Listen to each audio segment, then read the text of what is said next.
What is good, AWC Nation? Happy Wednesday evening, or if you're watching this on rebroadcast, happy whatever day it is and whatever time it is. I'm so excited to have you here with us for Unbox tonight. Before we start anything, you already know what time it is. Make sure that you share the link with at least 5 people that you know, because the teaching that we're going to get tonight is absolutely pivotal when it comes to our giving. Because tonight, we're taking it a blast from the past. We're going back to March 11th, 2018, where our pastor led our organization in probably one of the most monumental first fruits of our organization, where our faith had to be in righteousness. That's the title that we're talking about, righteousness. Righteousness is our ability to be in right standing with God, where he literally begins to trust us because of our obedience. Kind of what I talked about on Sunday, but in Pastor Martin's infamous character. It's going to be absolutely awesome. But before we get there, I want to make sure that you are reminded that March 28th, like a week from today, we get the opportunity to give as a congregation with our new look for first fruits, with our new giving and our new faith. It's going to be an absolutely amazing time. March 28th, 10 a.m. That's a Sunday. Make sure that you're here and that you're asking God, what is it that I need to give? Because we know that we give to be trusted.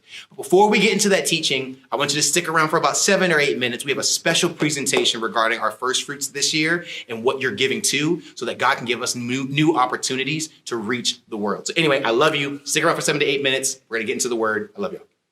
Okay, so Dad, we're standing in the 3 through 5 room in AWC Kids. Okay. Now, every year that we do First Fruits, children's is the first thing you say. We can't talk about anything until we talk about the babies. So in the genesis of our church, the 3 people that you cared most about are women and children, our elderly, and then the family structure, because within those 3 it takes care of everything. Absolutely. So for you, why is this space so important to you? Because it's important to us, but before AWC was a thing, before Harvest Tabernacle was a thing, you had to have this thought, I want to take care of children. Why is it so important? Well, and thank y'all for bringing me in this room. Yeah, you're welcome. Because this is the most important room in our church. Because out of the phases, this is the first phase, was children's area. Always. Yeah. As a matter of fact, and everybody may not know this, but there was almost a hidden war about the children's area. Really? Yes. So we were making a deal with Kaplan. Kaplan came back to us and said, we need 10,000 more square feet. Oh, okay. We need 10,000 more square feet, or we don't think the deal's going to work. Yeah. So when the team brought that to us, and I'm sitting down with the team, I said, well, show me the square foot they want. Literally, they had drew a line. Mm-hmm. They had drawn a line in the middle of our children's area. So the middle of this room? All the way from south to north. So it would have literally taken half of our children's space, our fusion space at the time, and our catalyst space, right down the middle of each auditorium. Oh, wow. And I said no. So they wanted the building 50-50? They just wanted more space. Now, they didn't know it was our children's area, right? But I knew it. Yeah. See, I believe the only reason we really got this building is because we were going to dedicate so much space to our children. Right. So I said no. Okay. I don't care if Kaplan walks away. Right. We're not giving up the future space of our church. Right. Because that's what children do. Children represent our before, our now, and our future. Right.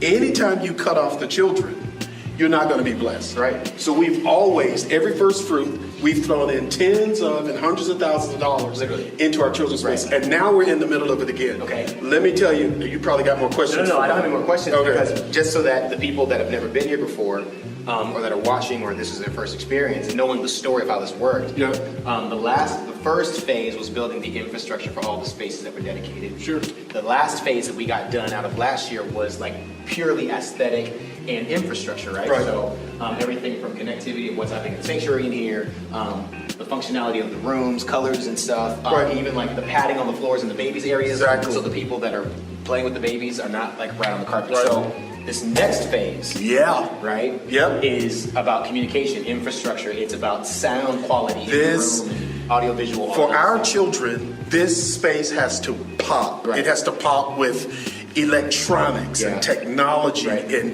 this thing where our young people are connecting to every world, from music to sound, aesthetics. Right. Drones need to be flying around Yeah. in here. Editing spaces. Yeah. Children need to learn how to make their own videos. They need to be doing something. Our videos, our sound system, all of it. Because now, listen to me. We're not in competition with the world. Yeah. But we want to make sure that when our children come here, they feel what they feel when they go to the movie theater. They see the technology The and Walt Disney experience, right? they need to touch it. Right, and learn it. It needs to be, they need to be able to manipulate it, use it, Yeah. edit, run the sound, the lighting, all the videos, make stuff that's presentable on YouTube. We have to make this place pop. We want our kids to fuss and fight for mom and dad to bring them here. Right. Because they're not just sitting in a chair and listening. They're running the joint. Yeah. They're hands-on, and that takes money, which Right.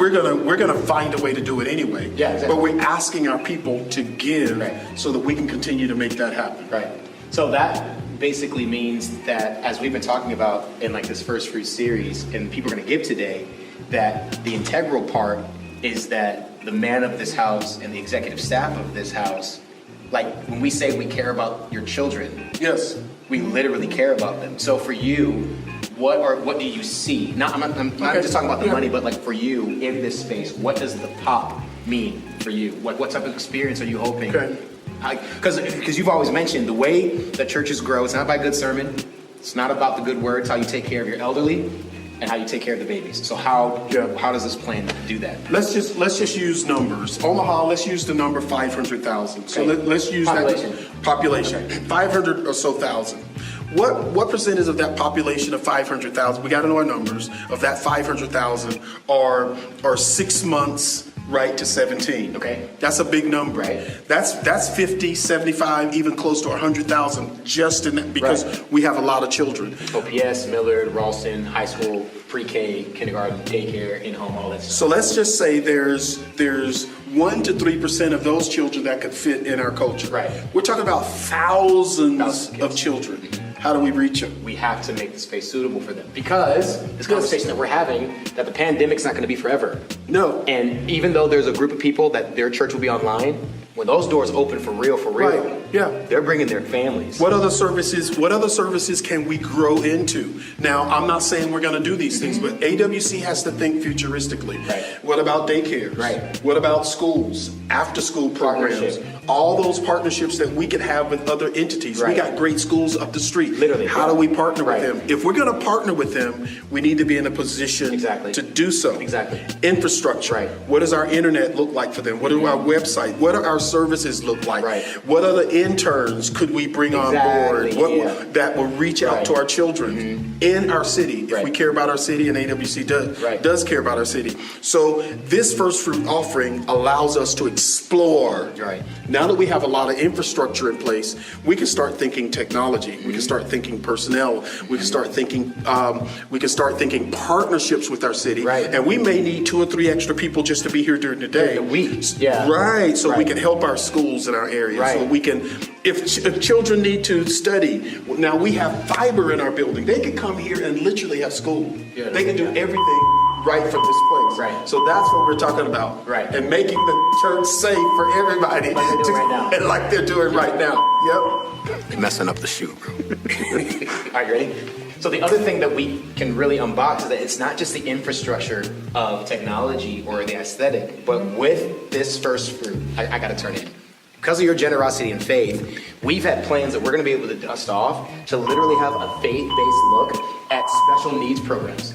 The hearing impaired, children that other organizations say that they're too much for us. Some of those funds and first fruits are going to be used for us to train our people correctly. I asked our media staff, take this not as B-roll. The fire alarm people are here. It means it works. Well, no. The fire alarm people, we're this week during this process right now, fire alarms, exits, what we do to keep our people safe. Yeah. It's so important. Yeah. Why? Because we really want every family in town to feel like this is a safe place for them to bring their children. Exactly. So we're doing, the tornado alarms, fire alarms, exits. We're building great relationships with our fire department, our police department, so that everybody knows AWC is here. We got families, we got children here, and we're building a great community. Right. Yeah. So they're going to find a way to use all the flashing lights and announcements. It works. Yeah, I mean, this is works. ministry, but I think another really amazing foundational thing is that because of AWC's generosity and faith and giving and tithes, offerings, and then this first fruit, is that those monies are not just going to be used for the aesthetic and the infrastructure, but we're actually going to be able to invest in proper training, proper procedures and policies so that we can actually have a faith-based curriculum for the seeing impaired, hearing impaired children that are on the spectrum, children that are in special needs. So what this does, AWC, is that this just is not just about something looking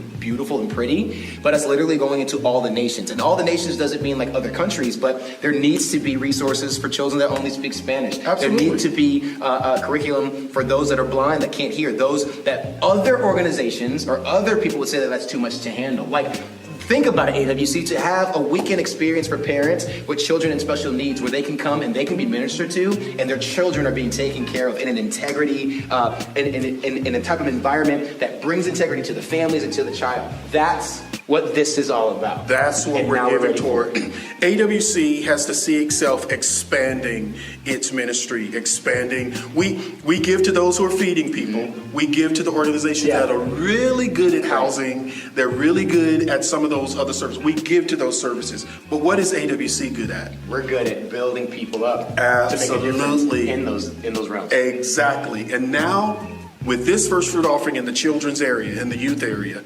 that's what we're going to do. Yeah. Develop more programs that develop more people who can be a help and a blessing to our city. And that's what this is all about. So I just really appreciate this opportunity to give to the most important segment of our church. Most important segment. Our kids and our youth. And that's why it's first. So AWC, right now, right there where you are, we need you to stand up, give God a shout of praise because of your generosity and your faith and the integrity of this staff and and everybody that's here at AWC. We're about to make an amazing impact in every single child's life. I'm not going to give you a wealthy life. I'm going to give you the authority, permission, opportunities, relationships, ideas, timing. What'd I say? What am I going to give you? Were y'all writing them? I wasn't writing them. What'd I say? That just came up. What was the first one? Power, okay, and that means opportunities, influence, relationships, permission, timing, ideas, people.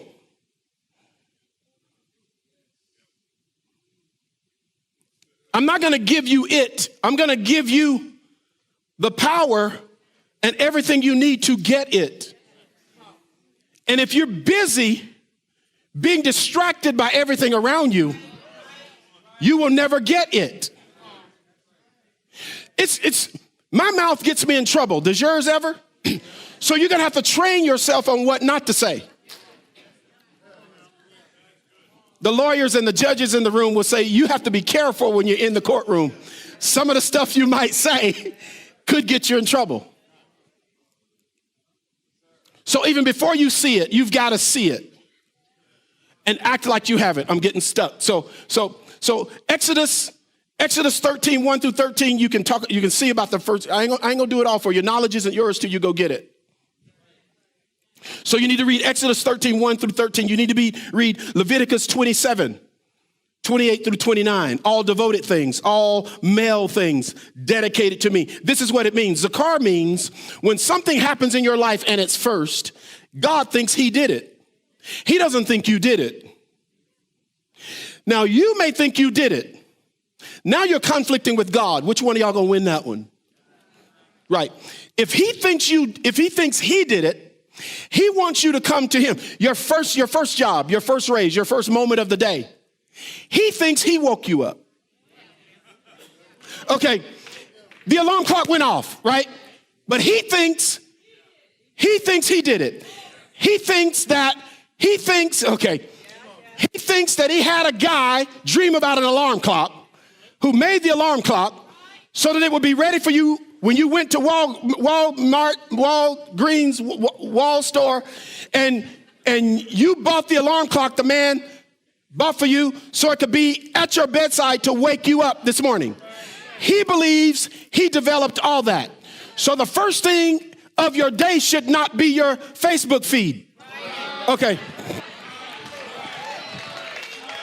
That's how many Instagrams, tweets, twats, and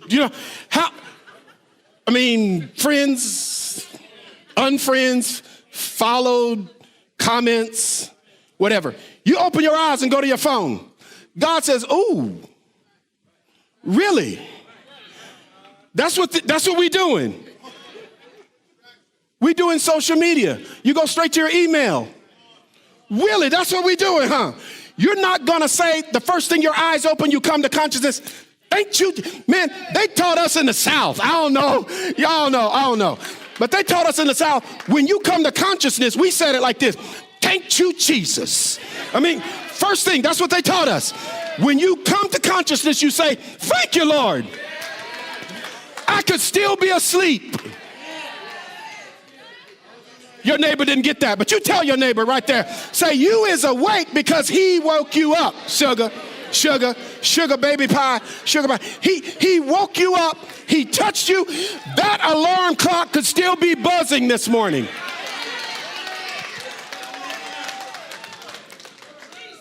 So the first thing that should happen to you in the morning is you should say, thank you, Lord, for a beautiful day. You wouldn't have woke me up to disappoint me today, so it's got to be a good day. You got some good surprises for me today. You got some doors you're going to open for me today. You got some friends and some loved ones that's going to bless me today.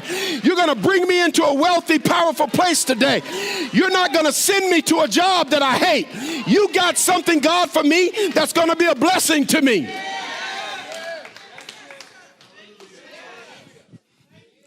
Bless his name. Okay, so many distractions in here. So mark it as a male. Your first male, bring it to me. Mark it. When the twins were being born, the first one stuck his arm out of the womb. They tied a ribbon around it and said, this one, we can't tell him what to be. Do you know you have no right over your firstborn child? And you mess up their life by trying to make them live like you.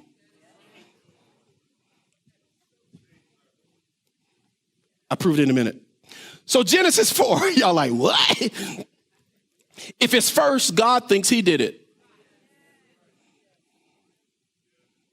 No. Me and my husband got together, we got pregnant. No. Do you know how much science goes into you getting pregnant? Do you know how many miracles have to happen? Billions of cells, God chooses one. Sperm, rather.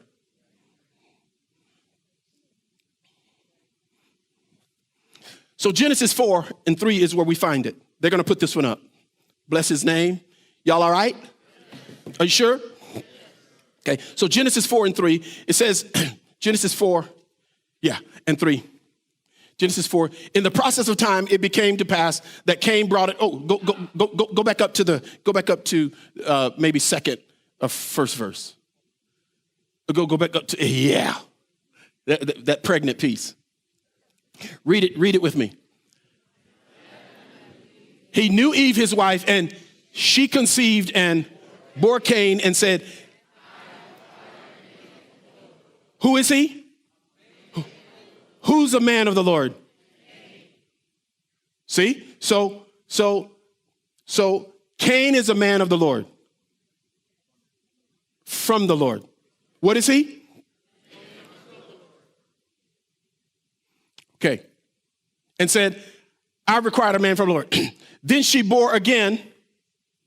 This time, his brother Abel. Now, Abel was but Cain was watch this now. What happens? In the process of time, it came to pass that Cain, the man from the Lord, brought an offering of. Next, what happened? Abel also brought, what did he do? He also, so Abel, the secondborn, brought the fruit from the ground, but he also brought what? The firstborn of his flock. So he brought fruit from the ground, but he also brought something with blood in it. Life. He brought the first fruit to God. This is in the Bible. There's no God said, do it. There's no, I'm going to curse you if you don't do it. This is out of a man's heart and his spirit. He just felt like, if I have a lamb, the first one belongs to God. So watch what happens. From the flock of the fat, and the Lord respected whose offering? There was a deep respect for the offering that came from Abel. He respected it, received it. Next verse. But he did not respect Cain and his offering. And Cain was very angry, and his countenance fell. God watched his countenance. Listen to what God says to Cain. So the Lord said to Cain, what did he say? Why are you mad? Are you mad? Why? Don't be mad at your brother. And why is your countenance fallen? Read. If you do well, if you do what your brother did, if you bring me something that's first, I'll accept your offering too. No, we're not going to do that though. And if you do not do well, if you don't bring this offering from your heart, sin lies right at the door for you. And this sin has a desire. What is it? This desire is for you. The sin wants you. But you should rule over it. You should rule over this opportunity that's right in front of you, Cain. You should rule it. You should leave my presence now. Go and get an offering that's honorable and bring it in front of me, no problem. You should rule over this thing that says, I don't respect the first fruit. I'm not going to give the first fruit. I'm not going to operate in this principle. You should free yourself from it. He didn't do that. Read what happens next. Now Cain talked with Abel, his brother, and it came to pass when they were in the field that Cain, he killed him over a first fruit offering. He killed him because he honored God with his first fruit. So let's read what happens. God comes to look. Then the Lord said to Cain, where is Abel, your brother? He said, I do not know. Am I my brother's keeper? I think so. Next verse. Even though he is dead, it still speaks to me in Hebrews 4. It still speaks. Every offering you've ever given in first fruit still has a voice. Am I making sense? Okay, so now watch this. Here are some examples of first fruit, and we're gonna put the first one up in Genesis 22:1. Here's some examples of first fruit. This is Abraham. Y'all good? Praise God. Coming out of this, right? Now it came to pass after these things that God tested Abraham. What did he say to him? Abram, and he said, here am I. Then he said, take now, y'all read it with me so you get the principle. Take now your only son Isaac, whom you love, and go to the land of Moriah and offer him there as a. So he said to him, y'all can read it with enthusiasm. Y'all like, what? My only son? Listen, I'm telling you how the kingdom works. He says, you couldn't have a child. You had a child at 100, but I think I did that. You got into grad school. I know you're smart. You did great on the GRE, but I think I did that. I think I brought you your wife. I think I brought you your husband. I think I bought your house. I think I saved your life. No, I swerved and missed the accident. Listen, man, you didn't swerve and miss no accident. There are angels that are helping you go through your day. God says, I think I gave you Isaac. Bring him to me. Bring him to me. Sacrifice him for me. I know it may sound morbid to some of you. Sacrifice him to me. Abraham brings Isaac to sacrifice him as the firstborn. You don't own your firstborn. As soon as that firstborn comes out of the womb, you're going to mess up now. You're going to mess up if you try to make your firstborn live like you. Don't make your firstborn live out your dreams. Don't force them to become what you want it to be. Because they're not yours. You have to give them to the Lord. Going to mess something up, right? Because God has a call on their life. It may or may not be what you're doing. It may be something that's different, but God knows what he wants to do with your firstborn. And if your firstborn's out there messing up, and all of our firstborn do, bless his name, that's why we're parents. We're not scared of nothing our children go through, and we're not ashamed of nothing our children go through. No. Right? So whatever they're going through, if your firstborn's messing up, you just stand in this place of God. I gave them to you now. If they're a mess, they're your mess. My hands is off. This is your child. You gave this child to us. So Abraham gives Isaac, and you know the story, right? He goes to sacrifice Isaac, and as soon as you go to sacrifice something, as soon as you give it, God says, you don't have to give it. I know your heart now. He was going to kill Isaac, and God said, Abraham, there's a lamb, there's a ram in the bush I prepared for you. I just wanted to know your heart. I wanted to know your spirit. Isaac became an offering of righteousness. As a matter of fact, it says that it testified of Abraham that he was righteous because he was willing to give something that was important to him. Pastor Martin, how much should I give? What should I give in first fruit? Between you and the Lord. Between you and the Lord.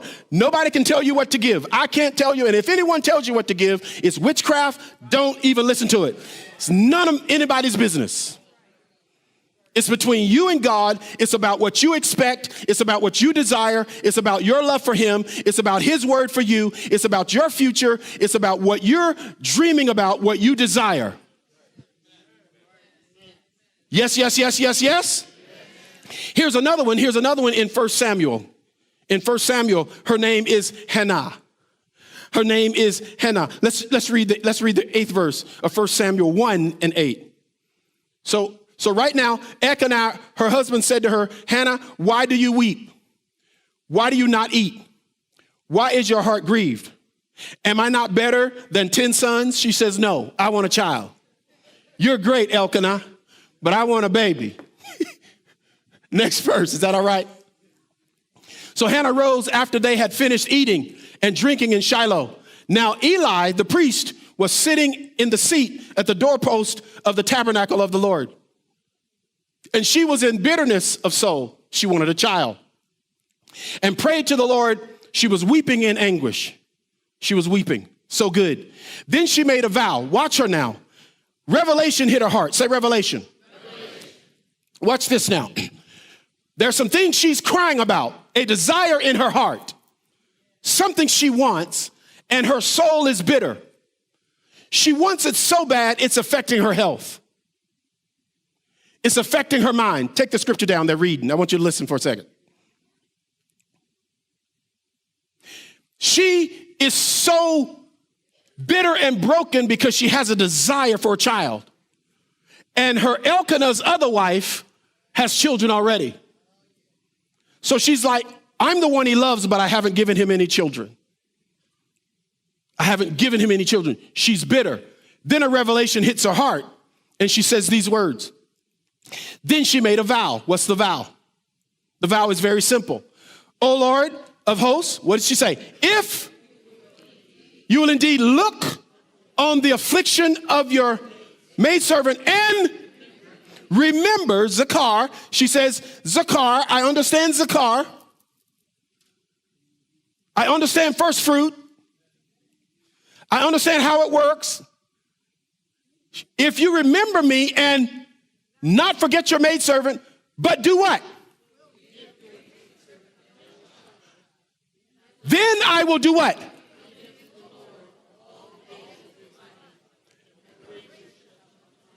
So listen to what she says now. Listen to what she says. She says, I'm bitter. My heart's broken. But crying about this isn't going to solve my problem. You need to stop talking to people who only talk about what they don't have. And I know you spend most of your day doing that because you want to hear from people whose lives are worse than yours. But you got to spend your time with people who are only talking about what they desire. Because talking about yesterday ain't the revelation you need. You need a revelation about tomorrow. So you need to be with people who are talking about tomorrow, dreaming. Because it's only in that place of dreaming about what you desire that you get revelation. Do you know you can't get revelation talking about yesterday? You need some new friends. So watch what she says now. Ay. Watch what she says. I'll remember you, but give me a male child, then I'll give him to the Lord, my firstborn, all his days. Her womb has been shut for 20 years. She can't have a child. She can't get birth to the business. He can't find a wife. Can't get in school for over 20 years. Life is shut down. Say shut down. Shut down. And many of you in here, your life is shut down. But she says, but I understand the first fruit principle. She could not get pregnant. Guess what happens? She gets pregnant. Go to the second chapter. She gets pregnant. She gets pregnant. She keeps Samuel. She keeps Samuel for 8 years. She weans him, raises him. She takes him to Eli and says, here he is. She only saw Samuel once a year when she made a new ephod for him. At 8, she dropped him off. Y'all like, oh, that's so sad. No. Get your head right. Get your head right. Get your head right. Get your head right. She dropped him off. I ain't giving up my baby boy. That's why you don't have any more babies. We keep keeping what God thinks he created. Pastor Martin, you need to make this boy do something. I can't make him do nothing. I'm not making him do nothing. Well, he needs to do, I'm not making him do nothing. What's my job? Watch what he likes. Watch what he likes. Whatever he likes now, it may change in a few days. Don't be frustrated with it changing. He's just trying to find himself. He's firstborn. Teach your firstborn how to pray, how to listen to God, and then get out of the way. Y'all hear what I'm saying? Okay, so now chapter 2, which verse is it? Chapter 2, she gives up her first son. Is it chapter 2? Go to it. What'd I do? Give you the verse? Thought I sent it to you, girl. Okay, chapter 2, verse 20. I want to show you something. Okay. Okay, this is fine. So she's already dropped off Sam. Sam is in the temple. She's visited him every year. She brought him a new coat. Every year she would hand make one, bring it to him. And Eli, what was he doing? Would bless Elkanah and his wife and say, the Lord give you descendants from this woman for the for the loan that was given. I know some of y'all, you're having a tough time receiving this. I understand your spirit today, but I'm going to make sure that this goes into your subconscious mind. Watch this now.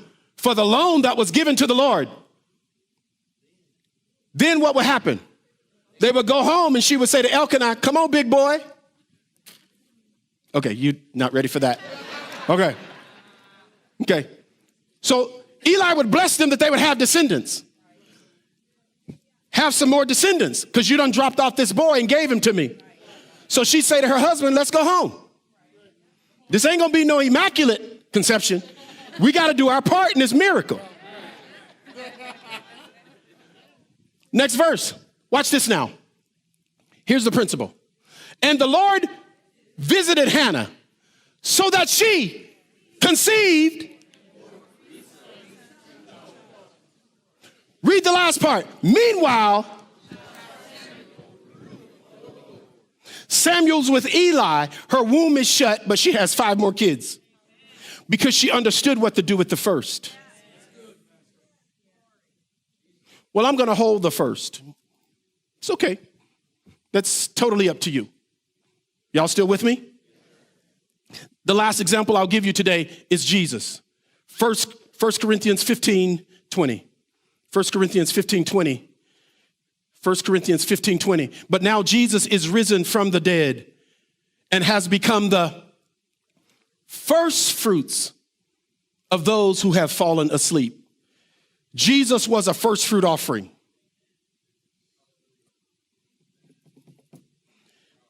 Abraham's only son, Isaac, had to be sacrificed so that God could give his only son.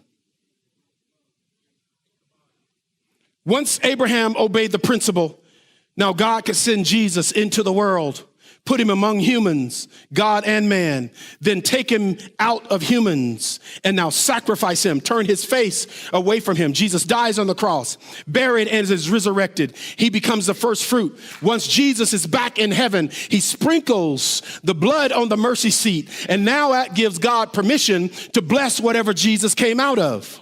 And because Jesus came out of human beings, God has always wanted to bless me, but he couldn't bless me because he didn't have an offering. So God made an offering called Jesus and now sacrificed him, take him out of the world, sacrifice him. Now God can bless me because he has a first fruit offering. Sometimes you have to create your own first fruit offering. And like Hannah, you may not have Samuel yet. But you say, God, on Easter Sunday morning, Resurrection Day, this is the offering I want to bring to you. And because it's an offering you want to bring to him, God gives you the offering. Does that make sense? Hannah doesn't have Samuel yet.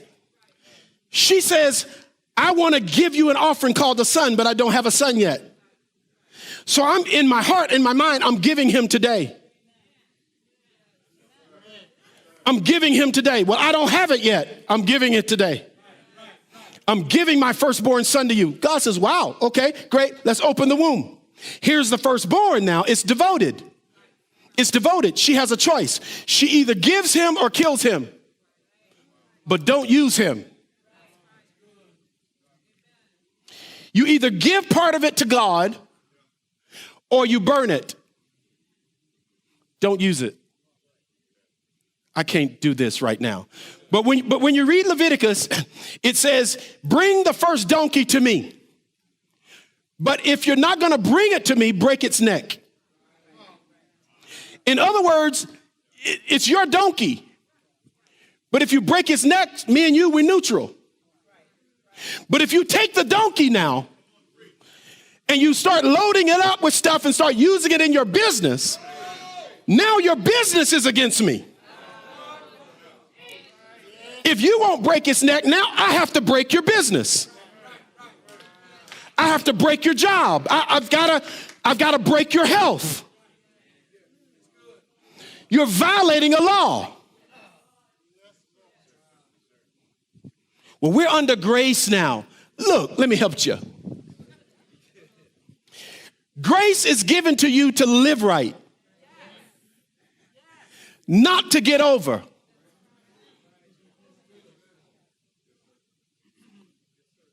You get grace to obey. You don't get grace to live in iniquity. I know it's right, but I'm not going to do it. And again, no one tells you what to give. That's between you and the Lord. Amen? Okay, so watch this now. So what does the first fruit do? Here it is. Anytime something is the first, God claims that he owns it. God sees the first thing as the root that governs everything else. The first represents the whole. And however you use the first sets the pattern for the whole of it. If the first is improperly used, then the rest is unholy. It identifies me with the covenant. It gives God permission to establish his covenant in my life. I'm going to skip that. I'm going to let somebody else teach that one right there. I'm coming on down to, if you don't mind. So now, why do our first fruit? Or maybe, what is the first fruit? What is it? The first fruit is the initial results of a harvest or enterprise or endeavor. It's the initial results. I have planted the field. I have planted an apple tree. And the first apples that come out of there, my first harvest, God thinks he did that. He doesn't think the roots made it happen. He thinks the miracle happened not just in the roots or the seed. The miracle happened with the science and everything that he put in the earth that it would reproduce. That's what he believes. So when I get my first job, I get my first raise, I sell a piece of land for the first time. Now, God says, I think I did that. Just take a piece out of that.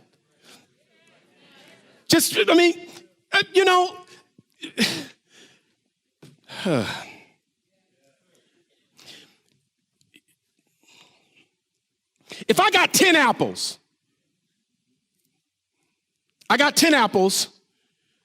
the tithe is not mine. Okay.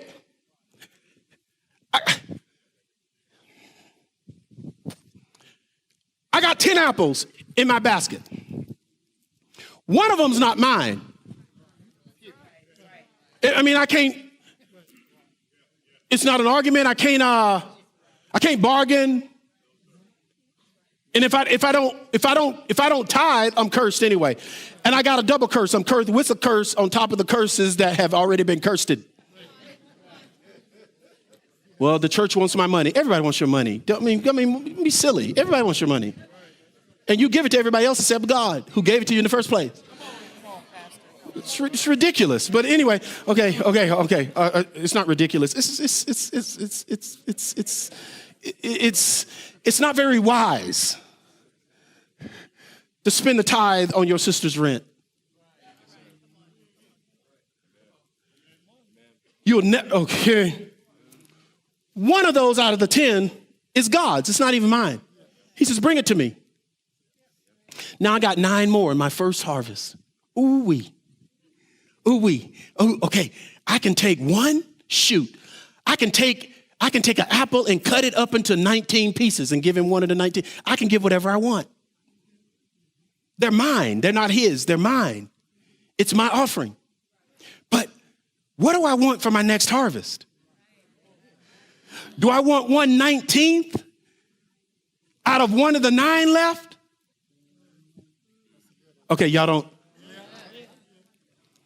Last year, Pastor Linnell and I gave our whole year's salary when we started ministry. We gave it. We just sowed it. Because we knew that if we gave the whole thing, my basket runneth over.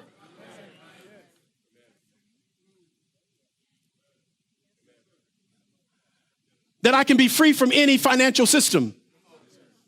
That my whole family can be healthy. That my children are going to be healthy and wealthy, and they're not going to marry any fools. They're not going to marry any foolish people. Because one joker in your family mess everything up.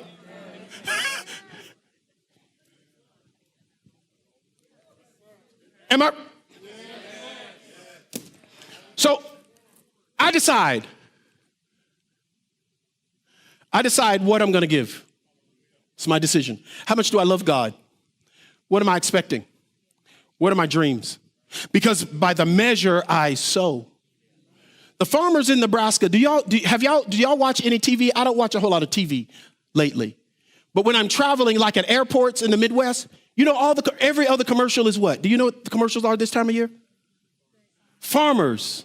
There are new seeds out. There are new seeds out. What is this seed? This seed fights weeds on its own. This seed gets a better yield. This seed can resist, what's those worms? Nematodes, habitodes, pneumococcuses. It can fight stuff. The seed can. They are not,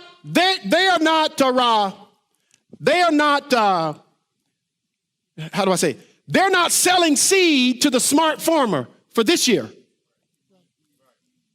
The smart farmer has already bought his seed. Get a CPA. They buy their seed the year before.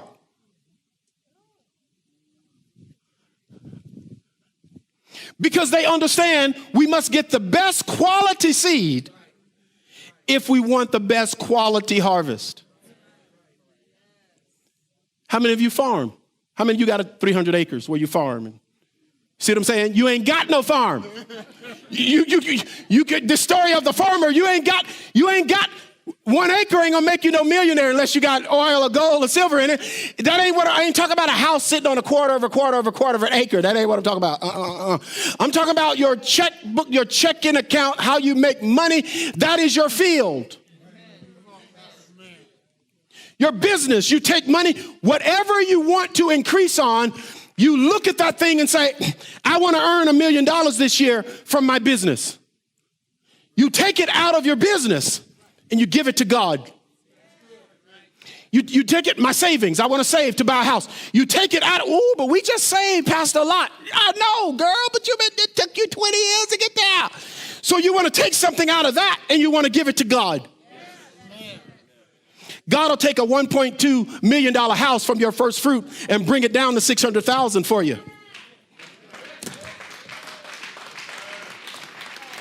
I know it's enough, so let me move on. It's enough. Okay, so watch this. So why? So your first fruit is an initial results of harvest. Your first fruit of the ground are offered to God just as the firstborn man was offered to God. Make sense? So why should I first fruit then? I should first fruit because I want to participate in the commonwealth of heaven. I want to be a part of this economy. They wanted me to go one time to at the university. We were fighting for a raise. The money was going down at the university when I was working there. And so I said, we need to go fight for our 1% raise. And I was like ready. I had my t-shirt on. We're ready to go talk to the administration over 1% raise. Look, I was making $22,000 with a master's degree. What is 1% of 22,000 mathematicians? Huh? No. How much? 220 smackaroos. I was getting ready to go to the main spot on the campus and fuss with administration over $220. And my pastor stood in the pulpit the next Sunday. And he said, God just told me to ask some of you to give extra because he wants to up your income. And the Lord said to me, don't go to campus tomorrow. It was on a Monday. He said, don't go up there and fight with the administration. So extra. Bring me the first. So that's what we did. I didn't go argue. I brought him the first. My salary doubled in 3 months.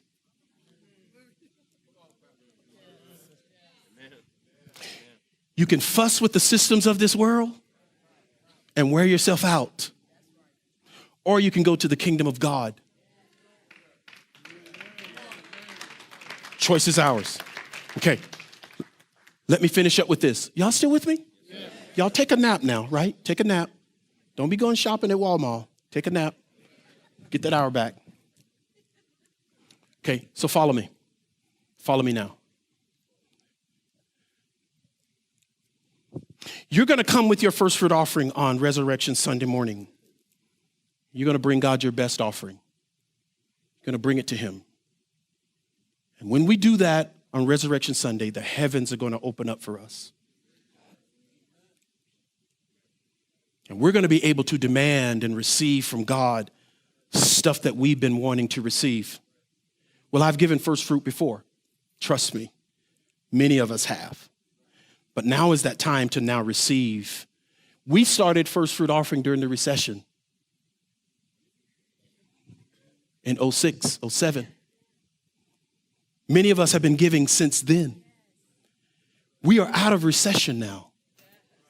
It is time now to receive at a supernatural level. You're going to bring that first fruit offering, you and your family. You're going to put it in the basket. And then we're going to step, what they call on the trading floors we learned last week, we're going to step in that place and we're going to start receiving from God. We're going to break curses. We're going to get healed. Cancer is literally going to fall off of people. People who are having psychiatric problems, it's going to be delivered from it. Depression is going to go. Healing in our bodies is just going to go. Our families are just going to be joined together as we trade in that moment. But I'm asking God to make Ambassadors Worship Center more than just individuals. I'm asking him on that day that we become a family, that we become one. I want to give God an offering that says, God, we know we're in Omaha. We know we're here.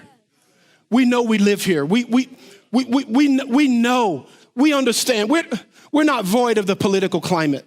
We know what's happening around us, God. But God, we just want to say, we just want to be a church that just stands before you in righteousness with our hearts purified, our hearts saying, God, do what you want to do in Omaha. Do what you want to do in Nebraska. Do what you want to do in the Midwest. Do what you want to do in the world. I just want our church to stand and a part of that offering say, we've just decided to be together, though we're different. We've just decided to stand together in unity and be the ecclesia. We're going to be the first fruit of the blessing in our country, the blessing in this mighty nation, and the blessing in this city. We just want to stand as one and say that we're different. We understand we're different, but we just want to stand as one people